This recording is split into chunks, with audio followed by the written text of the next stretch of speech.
పాత బస్తీలో old building కూలింది. 4 రోజులుగా కురుస్తున్న భారీ వర్షాలతో పాత ఇల్లు కూలిపోయింది. అయితే సంఘటన జరిగిన సమయంలో ఇంట్లో ఎవరూ లేకపోవడంతో భారీ ప్రమాదమే తప్పింది. అయితే గ్రేటర్ హైదరాబాద్ లో వందల పురాతన ఇండ్లు ఉన్నాయని అధికారులు లెక్కలు చెప్తున్నాయి. అయితే జీహెచ్ఎంసీ అధికారులు చర్యలు తీసుకోవాలని కోరుతున్నారు సిటీ జనాలు.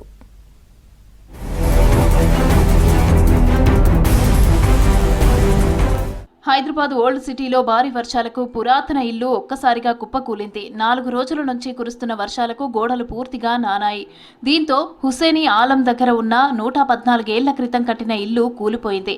ప్రమాదం జరిగిన సమయంలో ఇంట్లో ఎవరూ లేకపోవడంతో ప్రాణాపాయం తప్పిందన్నారు స్థానికులు.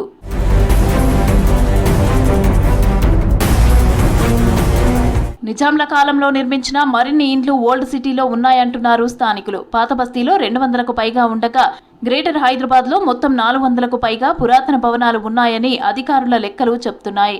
జీహెచ్ఎంసీ అధికారులు వాటిని గుర్తించి చర్యలు తీసుకోవటంలో నిర్లక్ష్యం చేస్తున్నారని ఆరోపిస్తున్నారు స్థానికులు. నోటీసులు ఇచ్చి చర్యలు తీసుకోకుండా వదిలేశారన్నారు. గ్రేటర్ సిటీలోని సికింద్రాబాద్ జోన్, ఓల్డ్ సిటీ, గోషామహల్లో అధికంగా పురాతన బిల్డింగ్స్ ఉన్నాయంటున్నారు జీహెచ్ఎంసీ అధికారులు. బల్దియా అధికారులు ఓల్డ్ బిల్డింగ్స్ ఓనర్స్ కు కూల్చేయాలని నోటీసులు ఇచ్చారు. అయితే వాటిని డిమాలిష్ చేయడానికి ఇంటి యజమానులకు కొంత సమయం ఇచ్చారు. అయితే ఓనర్స్ వాటిని కూల్చకపోగా రెంట్కు ఇచ్చారు.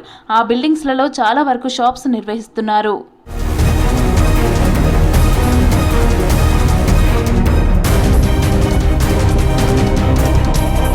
వరుసగా వర్షాలు పడటంతో గోడలు నానిపోయి ఎప్పుడు కూలిపోతాయో, ఎలాంటి ప్రమాదం జరుగుతుందో అంటున్నారు స్థానికులు.